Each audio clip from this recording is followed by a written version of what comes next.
एक दफा का जिक्र है कि एक जंगल में बहुत तेज दौड़ता हुआ खरगोश रहता था। इसी अपनी तेजी से दौड़ने की सलाहियत पर बहुत फख्र था। इसी जंगल में एक छोटा कुछवा भी था जो बहुत आहिस्ता चलता था। जब कुछवे ने देखा कि खरगोश अपनी दौड़ने की सलाहियत पर बहुत ज्यादा मगरूर होता जा रहा है, तो उसने खरगोश को दौड़ में ललकार दिया। खरगोश ने कुछवे के मुकाबले की दावत को कबूल कर लिया। जब जंगल के दूसरे जानवरों को इसका इल्म हुआ तो वो भी बहुत जोर से हंस पड़े, क्योंकि खरगोश जंगल में सबसे तेज दौड़ने वाला और कुछवा सबसे आहिस्ता चलने वाला जानवर था। यही वजह थी कि यह दौड़ का मुकाबला जंगल की तमाम जानवरों की तवज्जो का मरकज बन गया।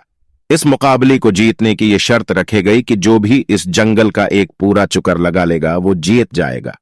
लोमड़ी को इस मुकाबले की निगरानी के लिए मुकर्रर किया गया। जैसे ही दौड़ शुरू हुई तो खरगोश ने अपने सामने रखे हुए रुकावट पर से छलांग लगाई और दौड़ना शुरू कर दिया। खरगोश अपनी तेज दौड़ने की सलाहियत की वजह से बहुत आगे निकल गया और कुछवे ने अभी तक चंद कदम का है फासला तय किया था। जब खरगोश आधी रास्ते पर पहुंचा तो उसने अपने पीछे की तरफ देखा, पर कुछवा उसी दूर दूर तक नजर न आया।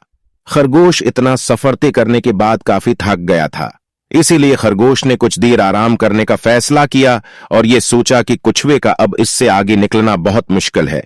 और ये ही सोचती सोचती खरगोश को गहरी नींद आ गई।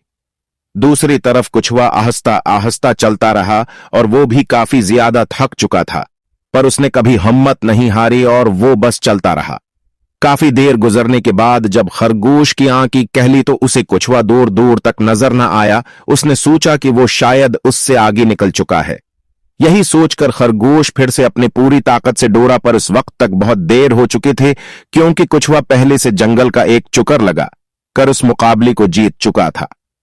नतीजा इस कहानी से हमें यह सीखने को मिलता है कि 1. हमें कभी भी अपने आप पर गुरूर नहीं करना चाहिए। 2. हमें किसी को अपने से कम नहीं समझना चाहिए।